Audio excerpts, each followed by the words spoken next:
There we go. We are starting. Good morning, everybody, to the Contemporary Issues class on a snowy October 25. Nice to have you here. And we are amid the forest fires and the pandemics and the crazy 2020. Here you go, Vicki, come over a little closer. There we go. There we are. Okay. And I want to welcome you here today. We are going to talk about how the pandemic ends. I have a little article here called How the Pandemic Ends from the Week magazine that Ron Puning shared with me. And thank you, Ron, for that. It's going to be a good topic. We'll talk about this likely scenarios and our own experiences. And I have a couple short videos to show you. It should be a good discussion. So we'll get into that. But first, announcements. Let me do my regular announcements. We are recording this for future playback as we usually do. And please mute yourself in the lower left corner of your screen. Click on the microphone icon so we keep down the background noise. And I can do that if you're not able to find that. And also, just in case my computer kicks me off, which it has done once before during class and let me back on, just in case that happens, keep talking among yourselves for a minute or two, because I'll probably be right back. It should not happen, but we know computers do funny things. So once in a while, mine will do that. Okay. And yeah, mute our telephones too. Vicki's telephone just rang while we're doing that. So maybe if you want to mute your telephone, that would be good too. Okay, so Vicki, you have an announcement. Go ahead. Well, two things. Alice and I have been trying to put our heads together, not as much as we need to, though, Alice. We need to talk some more. But we came up with an idea of having a virtual Zoom Christmas party. And we were thinking that maybe we could just on a Zoom call, maybe dress up in our Christmas stuff, and everybody have their own snacks or food, and we might even be able to toss around some games or share some Christmas memories, and just kind of have a fun time by Zoom, since we won't be able to do our usual let's get together party. So Alice and I will talk a little bit more and throw out some dates and see what would work for everybody. But we don't want to, pass this up just because we can't get together. So hopefully we could maybe do something fun this way. So we will get back with you later about that. And the other thing is, I need my phone. Okay. I wanted to challenge all of you. I don't know. But there is on Facebook, it's called Reverse Advent Calendar. Have any of you seen this? And if you would like a copy of it, I'll send it to you. But it says each day add an item to a box, and on Christmas Eve, donate the contents of this box to a food bank. And it has like December 1, box of cereal, December 2, peanut butter, and it goes all the way through to December 24th. And then you take your box to a food bank. And maybe we could even do this as a class project and then find a food bank and then maybe deliver it. So anyway, I'm just putting that out there. If it's something that you would like to do, we're going to do it. And I've invited my kids to do it. So toss that around too. And if you'd like, I'll have Steve send you this link so you can get a list of what it is that you donate each day. So just a thought, but something we could do. Okay, I'm done. All right. Okay, thanks everybody for being here. I want to start off just covering a couple of the highlights. Are there more people than this? Hey, it's live TV. Somebody rang our doorbell. Hang on just a second.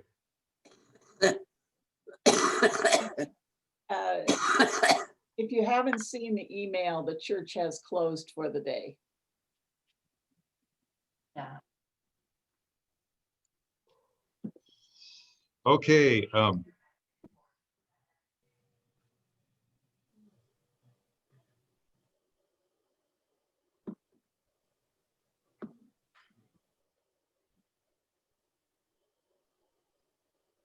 Steve, yes, Steve? okay, now I'm back.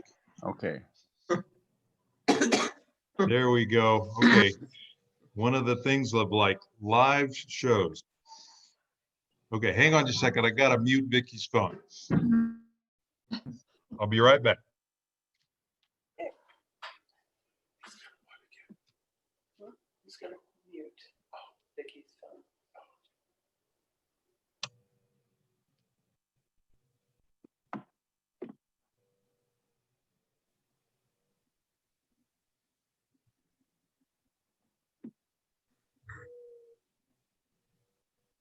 Okay, thank you for your patience, everybody.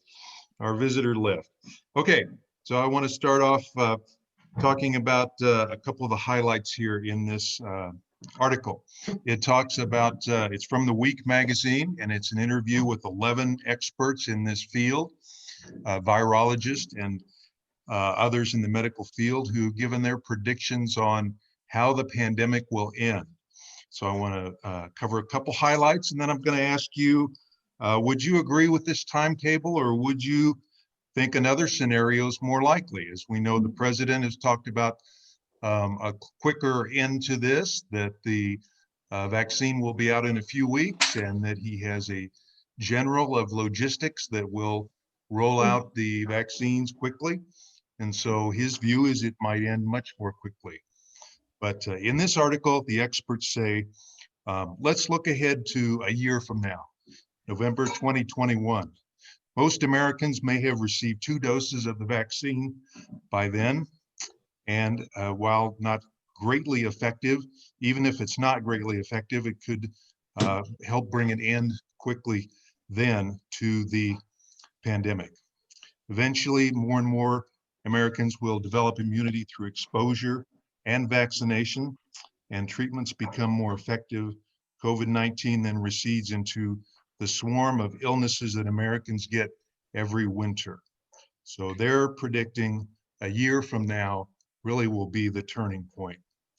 This scenario laid out above is the likeliest outline based on interviews with 11 top-level experts who think the future of the COVID will follow this timeline. They agree there's a lot of fog in their crystal balls, but at least one effective vaccine should be approved by early next year. But then distributing the vaccine will take months, with the average American not receiving a dose or doses until at least mid-2021 or even later in the summer. And while widespread inoculation will play a large role in bringing life back to normal, it will not be your cue to take off the mask. The experts say they believe mask and social distancing will extend well into next year, and the end of the pandemic will not be a revolution, but more of a slow evolution. Virologist Angela Rasmussen says, I don't see this pandemic ending as in one day we say the pandemic is gone. I see this being a process that will go on for a long time, potentially even years. And we could return to normal within a year or two, but it will be with us for a long time. So that is their prediction of about how the vaccine will come about. I wanted to play for you also before we stop to discuss just a 3-minute video of Bill Gates talking about the pandemic likelihood 5 years ago. And he is so spot on with this prediction that it's just uncanny. And I'd like for you to hear a few of the things he says, and then let's discuss if you agree with the timeline that it'll be at least a year before things return to normal, or if you disagree. So let me go ahead and hit my share screen, and we'll just listen to about 3 minutes of Bill Gates doing a TED Talk. As you know, he's the billionaire philanthropist who has put millions into inoculations and healthcare in developing countries. And so he's now focused on COVID. And let's see what he had to say 5 years ago about this in a TED Talk. 5 years ago. Wow.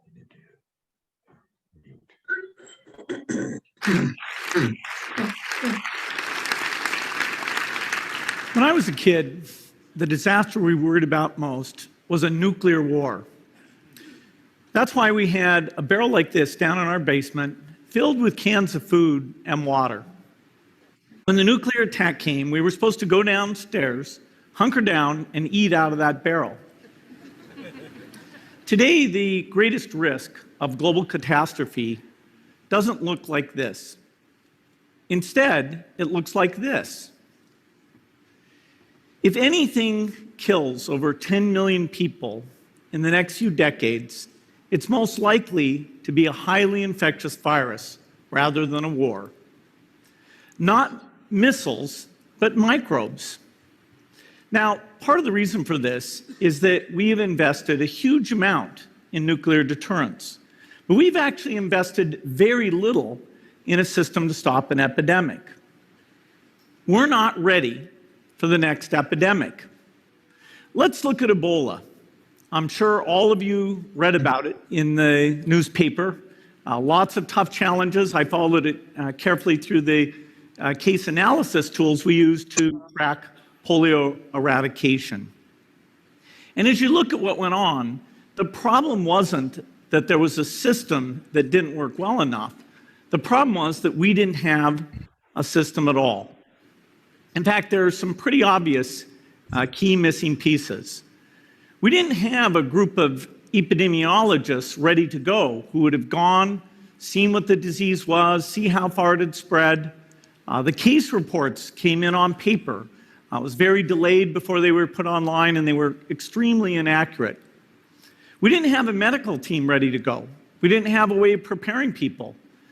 Now, Médecins Sans Frontières did a great job orchestrating volunteers, but even so, we were far slower than we should have been getting the thousands of workers into these countries. And a large epidemic would require us to have hundreds of thousands of workers. There was no one there to look at treatment approaches, no one to look at the diagnostics, no one to figure out what tools should be used. As an example, we could have taken the blood of survivors, processed it, and put that plasma back in people to protect them. But that was never tried. So there was a lot that was missing, and these things are really a global failure. The WHO is funded to monitor epidemics, but not to do these things I talked about. Now in the movie, it's quite different. There's a group of handsome epidemiologists ready to go. They move in, they save the day, but that's just pure Hollywood. The failure to prepare could allow the next epidemic to be dramatically more devastating than Ebola. Let's look at the progression of Ebola over this year.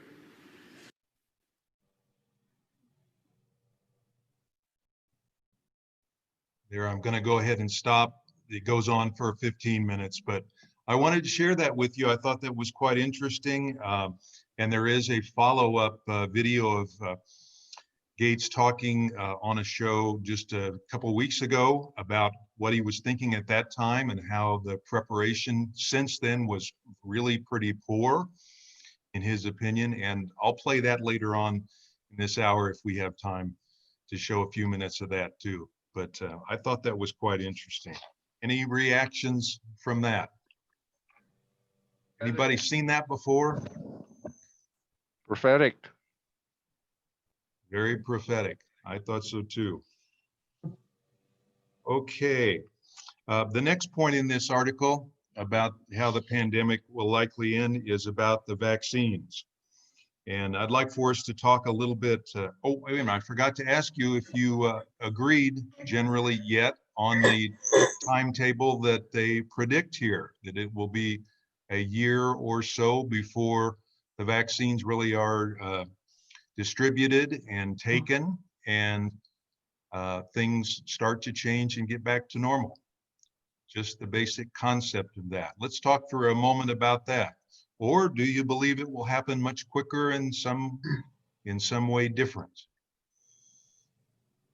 How about our medical folks who are on here too? If I could call on Dr. Bob or Janet at some point here and get your opinion on this.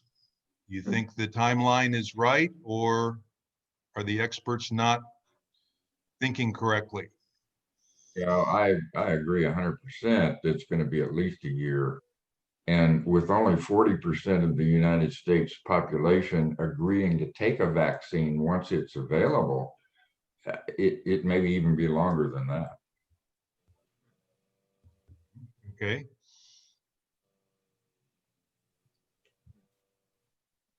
Anybody else?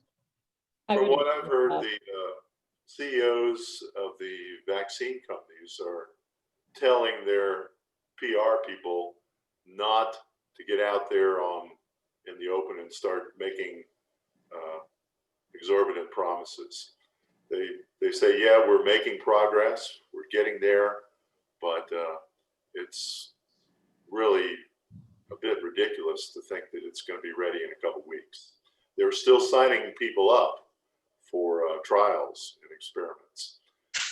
So the consensus seems to be that it's not too far away, but it's not just a matter of a couple weeks.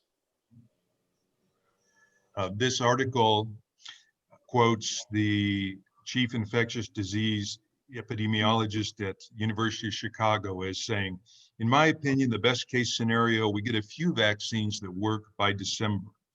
But then comes along the challenge of getting the vaccine out to the American people. Pharma companies will need to produce 660 million doses of the vaccine over the next year or so. And that is no small challenge. There have been many reports underestimating, in my opinion, this epidemiologist said, just how difficult it will be to manufacture and distribute. For example, Pfizer's vaccine has to be stored at minus 70 degrees. No doctor's office has negative 70 degrees equipment to do that. So it will not be a case of where you see the vaccine shipped to Walmart's, Walgreens, and other pharmacies. It will be a challenge that many have not seen before in the development and distribution of this vaccine. Roughly about 2/3 of the people in America have said they will not be vaccinated against transmitting the virus. Experts aren't optimistic also that the first generation vaccine is likely to be very effective. It's common that a first generation is not too effective.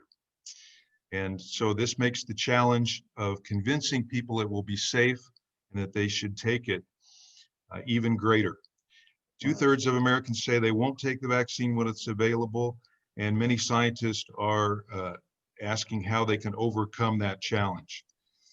Another doctor says, apparently these shots with COVID as developed so far give you fevers, chills, and the flu-like symptoms. So it's going to be a challenge to convince people that they should take that if they know that they may be under the weather for a few days, and they may decide not to do that. It will be a challenge of convincing people to trust the science. So that's an additional challenge going on too. So Even after, this is Jane Watson. Hi, Jane. Even after we began to have the, what we're calling now the common flu shots, there are many, many people who don't even take those. So it'll be quite a job, I think, to get people involved in taking the advice of science and taking a shot. It is also a problem even with the Pneumovax shots that we older folks take. It's not an easy chore to get people lined up for these things, even though they know or have learned that it's something to prevent the passage of all of these viruses, et cetera, through our communities. Picking Yes. up on what Jane has said, certainly a role for the churches, schools, mass media, and whoever's in the White House coming up as far as educational enlightenment with respect to such too. Absolutely. Dr. Bob. Couple of other issues. Number one, it's rare that a vaccine is 100% effective.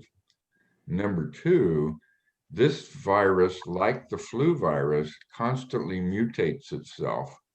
And so whatever vaccine we have initially will gradually lose its effectiveness against the virus as it mutates. So it's probably going to turn out to be like the flu, in which we have to get a vaccine, a new vaccine each year in order to keep the cases under control. That doesn't get rid of the virus, it simply controls the virus.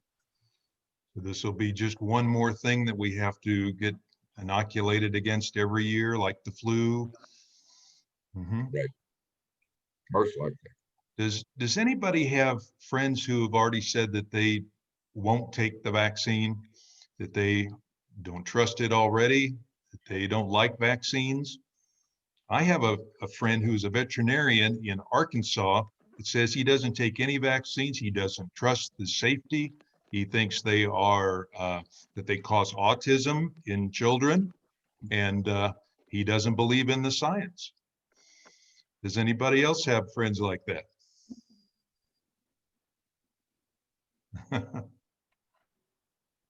I have a question. Could you combine that vaccine with the flu vaccine? Does anybody have an answer to that?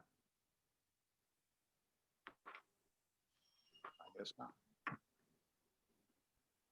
Don't see anything. Dr. Bob, if you're speaking, you're muted. Go ahead. It's possible, but probably not very likely. I might Also- hesitate before taking my pet to Joy, that do you vet. have a comment on that? Joy?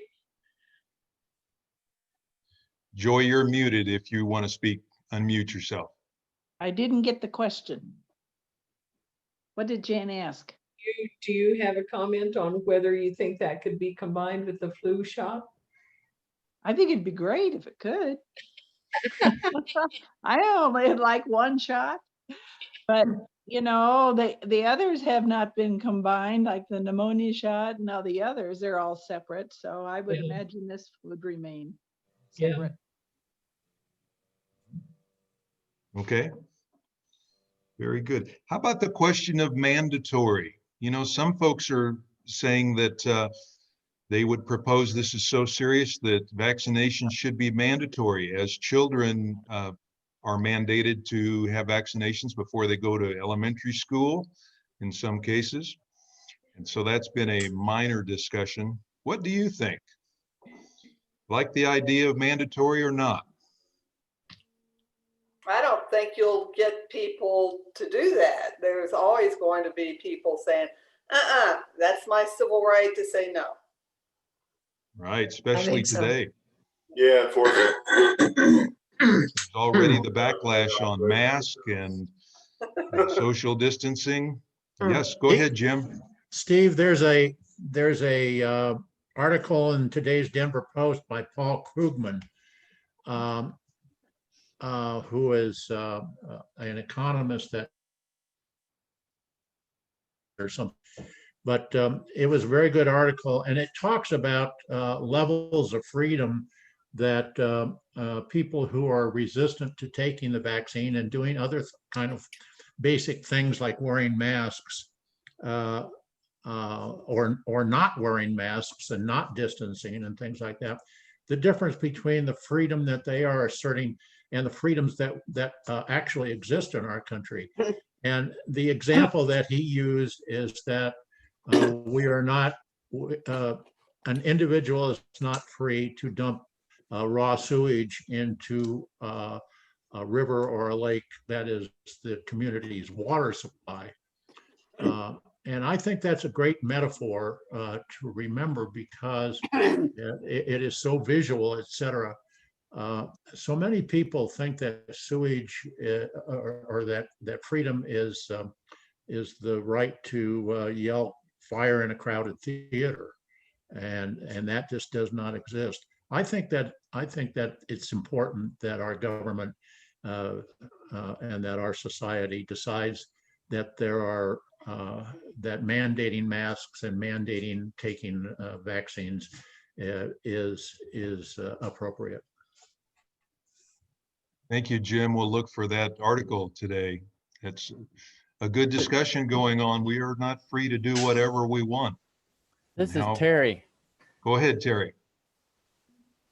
I think the problem with making it mandatory, and I'm going to talk about my case, my immune system, it does a lot of things in fighting other problems that I have in my body.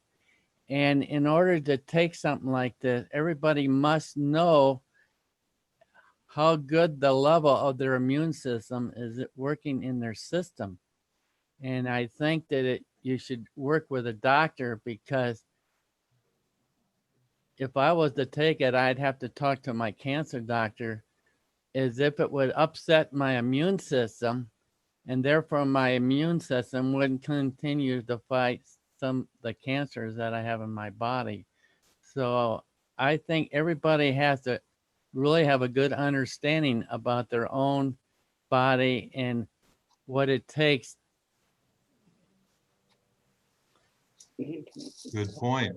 Yeah.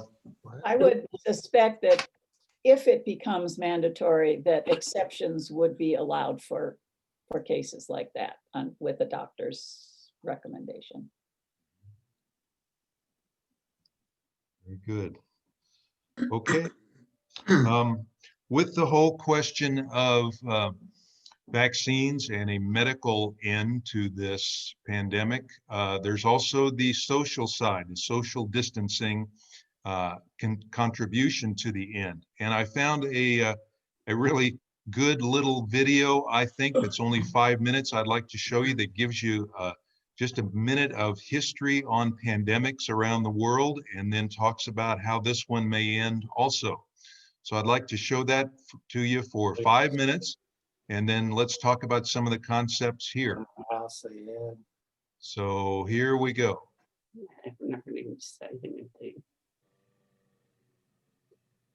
Hang with me for just a minute.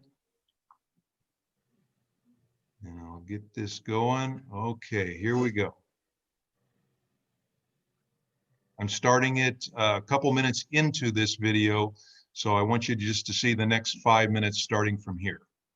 Quarantino. During later flare-ups of the disease in the 1500s, England imposed the first quarantine laws. Any home with an infected person in it was required to mark their house with a white pole. Oops. Okay. Hang on a second. And carry the pole with them in public so that other people They embedded an ad there and I just skipped over it. So here we go. could avoid them. England took things a step further during another flare-up in 1665 and banned all public entertainment and gatherings. That sounds awfully familiar. On top of these new quarantine measures, the medieval plague outbreak also planted the early seeds of social distancing. As the plague spread and the death toll continued to climb, many people took shelter in their homes and hid out from the disease. Of course, we also saw the first glimpses of the difficulties of getting people to stay at home. As the plague ravaged Italy, many were determined to live it up before the end. Defiant revelers took to the streets, drinking, dancing, and singing even as the bodies piled up around them. The last major outbreak of the plague started in China in 1855 and once again spread across the world. After it killed 12 million people in India, entire neighborhoods were burned to the ground in a desperate effort to stop the disease, even though no one knew at the time that it would even help. Experts aren't sure exactly why the outbreak ended. Perhaps the plague ran out of victims, or the colder weather weakened it, or it could have mutated and become less deadly. Each of these outbreaks eventually did end, but the disease wasn't gone.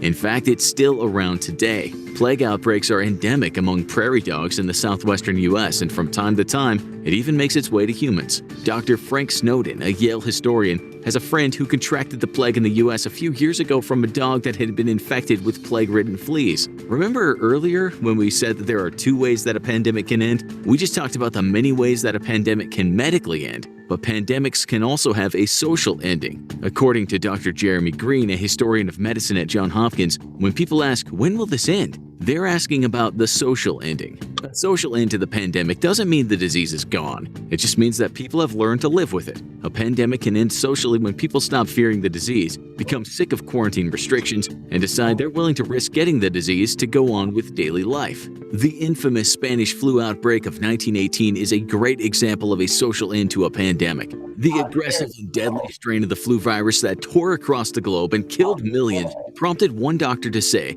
that it demonstrated the inferiority of human inventions in the destruction of human life. And that's saying a lot, considering the world was in the midst of the bloody trench battles of World War I at the time of the outbreak. The virus eventually mutated into a less severe form of the flu, and medically the pandemic slowly tapered off, even though the disease definitely hadn't gone away. But the pandemic ended socially even while the disease continued to wreak havoc. By the New Children's Robitussin Naturals, drug and alcohol-free cough relief, made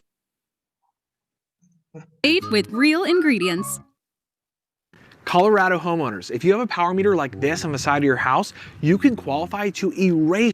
The time World War I was over, people everywhere were sick of death and tragedy, and they were ready for a fresh start. After the horrors of war, people were willing to risk disease to return to normal life as soon as possible. The fact is, it's not an either-or situation. Pandemics don't end medically or socially. Most end socially before they end medically, and a true medical ending is actually nearly impossible. In most cases, we learn to live with the disease and manage its spread to prevent widespread outbreaks, but it's rare that a disease is truly medically eradicated. Smallpox is one of the very few exceptions. Smallpox had plagued the world for more than 3,000 years, and 30% of those who contracted the dreadful illness died a painful death. In 1633, shortly after the first European explorers arrived in the New World, a smallpox epidemic devastated the native populations. The disease had arrived with the explorers, and since none of the native people had any kind of immunity against the disease, it spread like wildfire, killing up to 90 to 95% of the native population in some of the hardest hit areas. There are a few different reasons why our efforts to fight smallpox were so successful. The most important development was the discovery of a successful lifelong vaccine. The disease's unusual symptoms, a rash that turns into pus-filled spots, which crust and then fall off, also made it easy to identify the illness, and infected people could be quarantined quickly, limiting the spread of the disease. Another thing that helped defeat smallpox was the fact that it can't be transmitted by animals, meaning that once the disease was eliminated in humans, we no longer had to worry about it continuing to circulate and mutate in animals and re-emerging as a threat in the future. All of these factors combined to make smallpox one of the few diseases that we can now confidently say has been medically eradicated. The last person to contract smallpox naturally was a man named Ali Mao Malin, a hospital cook in Somalia in 1977. Ali thankfully recovered from the smallpox infection and went on to live a long life. He died in 2013 of malaria, another extremely problematic infectious disease. The social aspect of a pandemic can be just as dangerous as the disease itself, sometimes more so.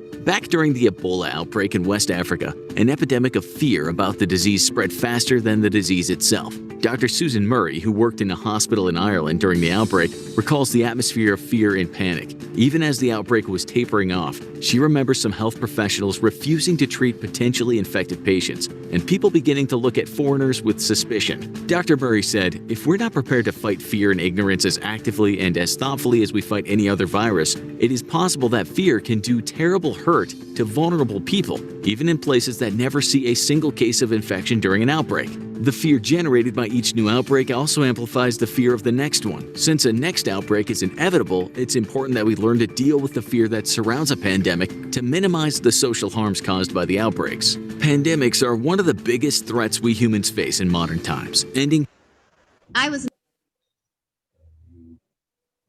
Okay, that's enough of that. Thank you for your patience with the ads that were embedded in there and the fast talking, but it made some good points, I thought, about medical elements and the social elements. It takes both to try to come out of a pandemic. And as Dr. Bob said, it shows that these viruses stay with us and we just try to manage them like a chronic illness as best we can.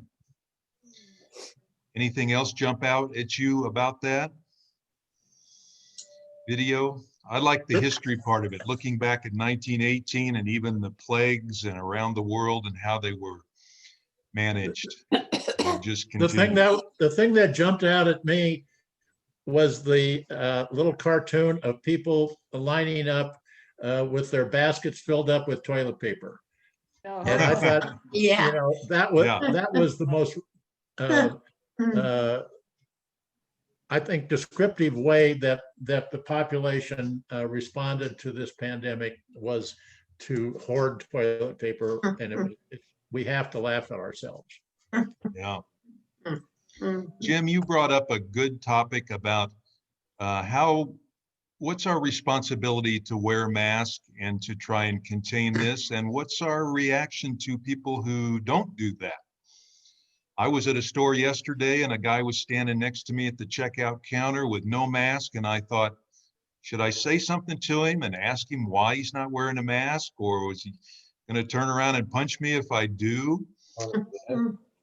What have you all encountered with that and thought about that issue with people who are not being careful? You know, I was in the line at the bathroom at the airport, probably in August. And there was a teenage girl right in front of me, and she turned around and she said, "Social distance, please." Oh, okay. We had our masks on, but she She still wanted more distance. and that's all it took, you know. I backed up. It's the concept of being a good neighbor, not wanting to infect the other person, just being a good neighbor, which I think we need to underscore. And do you think we have a responsibility as Christians to do that even more? Yes. Go ahead, Jim, you got your hand up. I think that I'm sorry. good about wearing masks. I notice when I go out very infrequently, everyone seems to be wearing a mask. Last summer, I was at the grocery store and people were just getting into the habit of wearing masks at the time. And I love to tell this story. There was I was in the produce department, and almost everybody in the produce department was wearing a mask.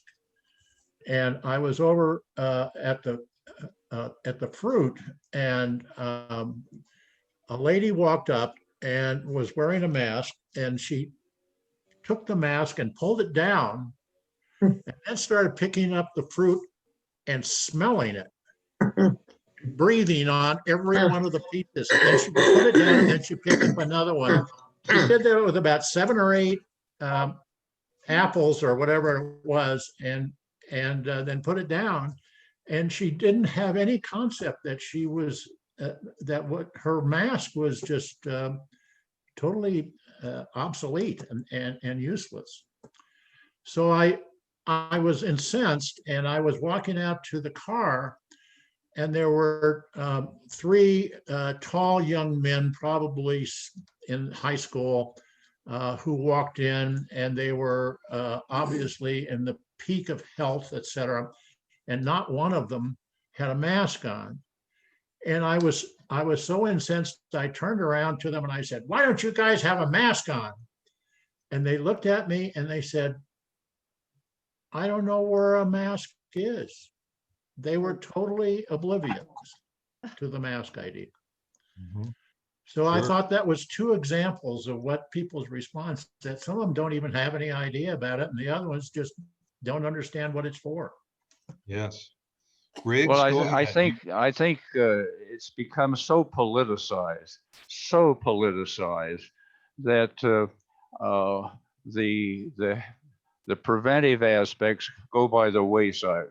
I am hopeful, as I think many of us are, that we can turn the corner on this when this becomes less of a political issue and more of a public health necessity, and to use the same creativity as we've tried to utilize with wearing seat belts, safe hex, wearing helmets, bicycle helmets, motorcycle, that we can approach it with sanity rather than the vitriolic, you're right, I'm wrong attitude. So in the sense of hopefulness, perhaps we can make progress down the road.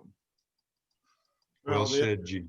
Go ahead, This Riggs. is ta- The other piece of that is I was up in South Dakota a couple of weeks ago doing a bike ride, and virtually nobody in that area, you know, at bars or otherwise, were wearing masks.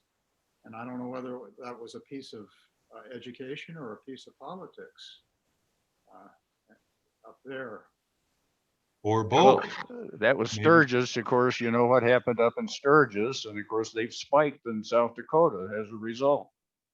Yes. Hey, Steve, it's Nora Lee. I had a friend who was in Costco yesterday, and she was talking with someone in front of her. They were both masked, and for some reason, the conversation turned to mask use.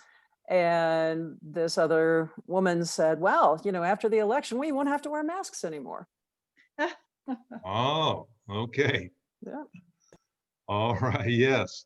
That shows how much political it has become. Jan or Bob, did you have your hand up too? Okay.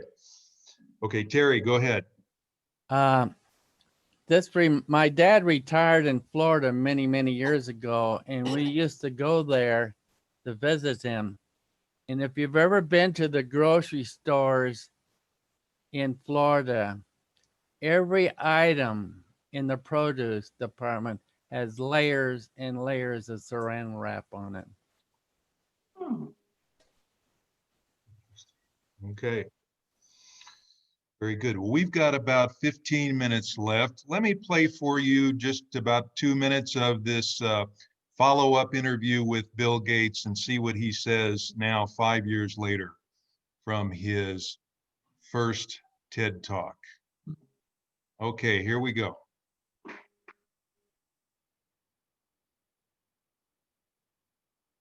Pretty much what is happening now. Delivered a TED Talk where you predicted pretty much what is happening now. Now, thanks to the world we live in, that has sprouted a bunch of conspiracy theories, everything from Bill Gates invented this virus to prove himself right, or he knew it was going to happen and that's why he said it. Was that TED Talk about this virus, or was that a hypothetical that has now come true? Well, I didn't know specifically that it'd be coronavirus and that it would hit in late 2019. But the goal of the talk was to encourage governments to make the investments so we could respond very quickly and keep the case numbers very, very low. And so sadly, this is not a case where, you know, I feel like, hey, I told you so.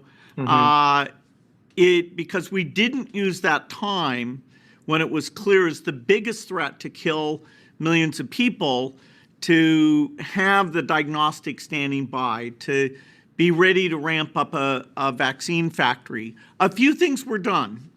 Some countries, our foundation funded some work that will help with the vaccines now, will help with the diagnostics, but you know, most of what was called for, particularly in a New England Journal of Medicine article I did that went into way more specifics than I could in a short TED Talk, those things didn't get done. And so that's why it's taking us a long time to get our act together faced with this threat.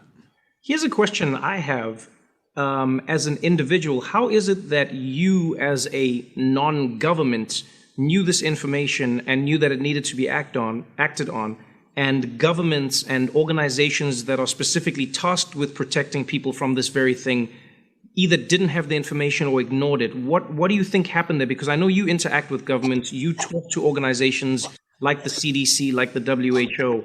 What went wrong? Well, there are lots of individuals who were as worried as I was. You know, people like Dr. Fauci, who've been through various epidemics. And so when we had Ebola, Zika, SARS, MERS, we were lucky that they didn't transmit very easily. They weren't these respiratory viruses where somebody who's not very symptomatic and is still walking around can spread the disease in some cases to literally dozens of people. So the respiratory transmission, particularly because world travel is so intense, that's where I show the simulation in that speech and say, this keeps me up at night more than even war, which is no small thing.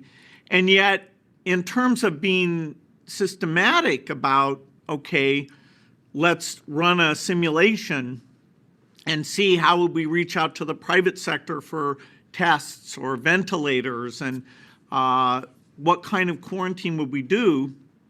And as we enter into this, we haven't practiced at all. And so you can see it's, every state is being forced to figure things out on their own. And it's very ad hoc. It's not like when a war comes and we've done, 20 simulations of various types of threats, and we've made sure that the training, communications, logistics, all those pieces fall into place very rapidly.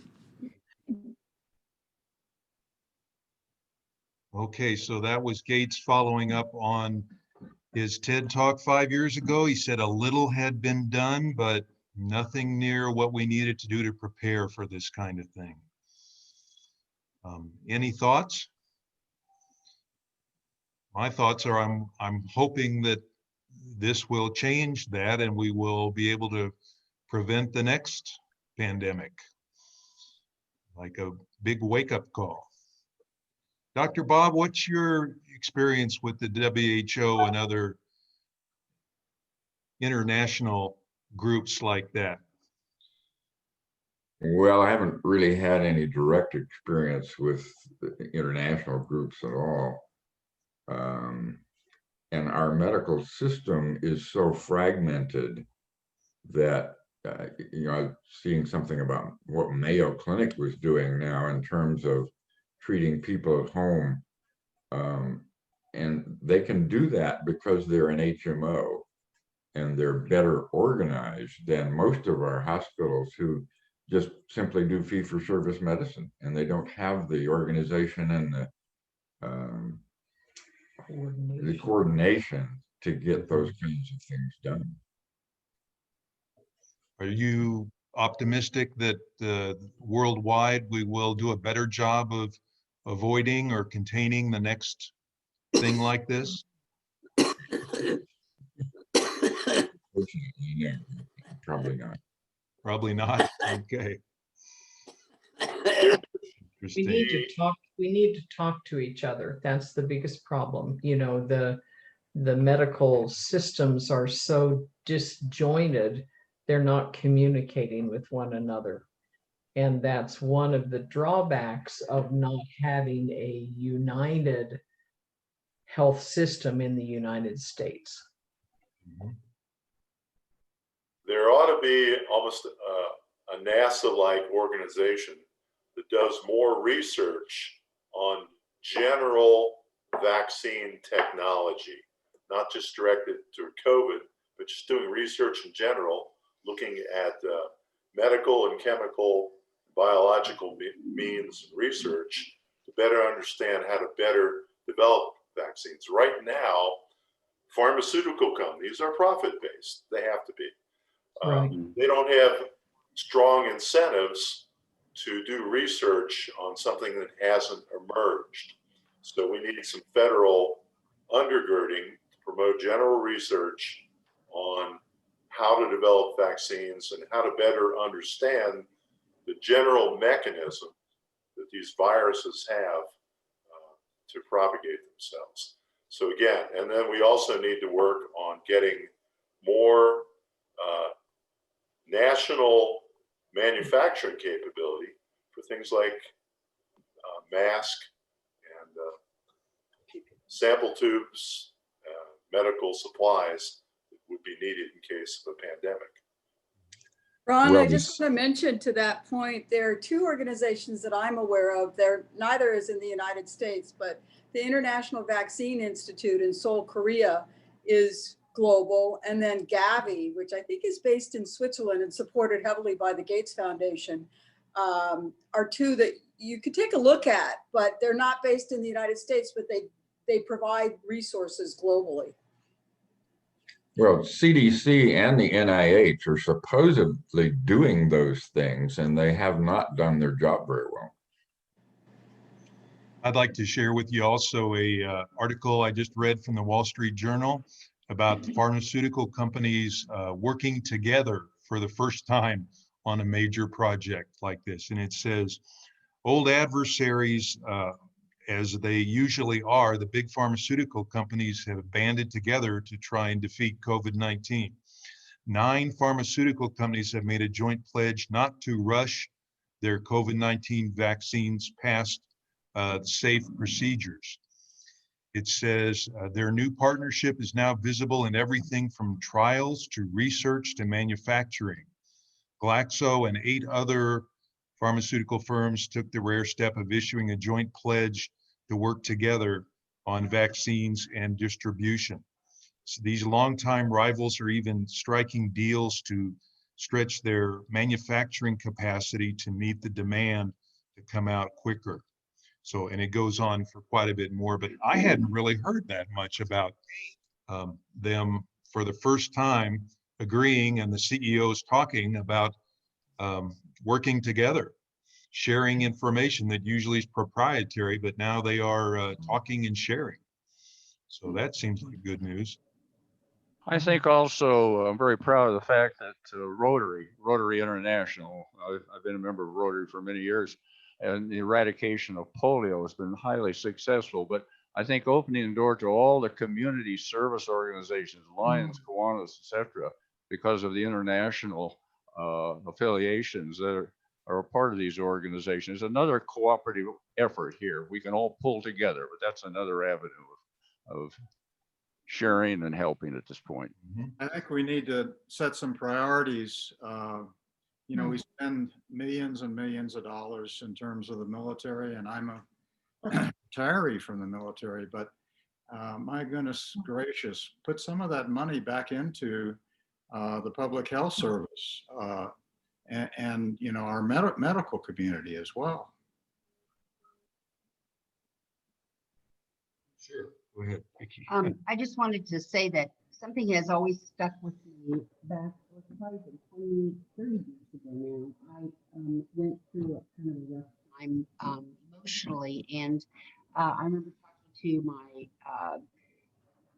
psychiatrist, counselor, whatever at that time, and I remember just pleading and saying, you know, when am I going to feel normal again? And he looked at me and he said, you will never feel the way you felt before. You know, you're going to have to adjust to a new normal.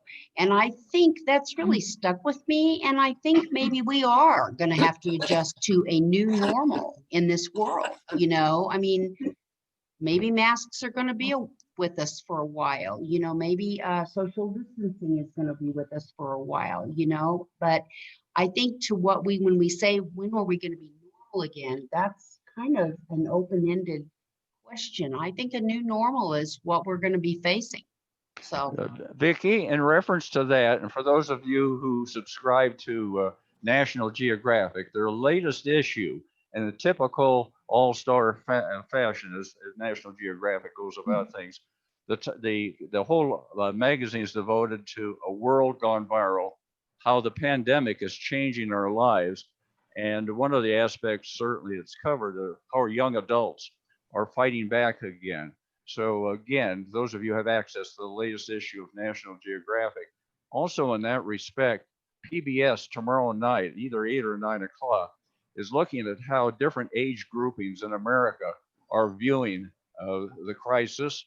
And I think, again, that's noteworthy. So it's certainly in keeping with our discussion today. This is particularly difficult for younger people where socialization and classmates in the strictures and structures that are going to part of all this is taking. So again, those two resources that might be of interest.